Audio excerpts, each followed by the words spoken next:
بسم اللہ الرحمن الرحیم۔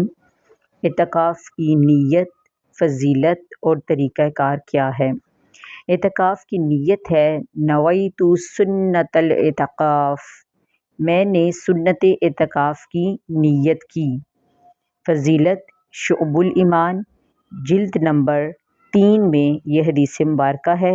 حضرت علی رضی اللہ تعالیٰ عنہ اس کو روایت کرتے ہیں کہ محمد مصطفیٰ صلی اللہ علیہ وآلہ وسلم کا فرمان ہے، جس نے رمضان المبارک میں 10 دن کا اعتکاف کر لیا، وہ ایسا ہے جیسے 2 حج اور 2 عمرے کیے۔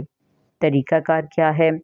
اعتکاف کا طریقہ کار یہ ہے کہ رمضان المبارک کی 20ویں تاریخ کو غروب آفتاب سے پہلے مسجد کے اندر مردوں کے لیے اور خواتین کے لیے مسجد بیت میں بنیت اعتکاف موجود ہونا، اور 29 کے چاند کے بعد یا 30 کے غروب آفتاب کے بعد مسجد سے باہر نکل آنا۔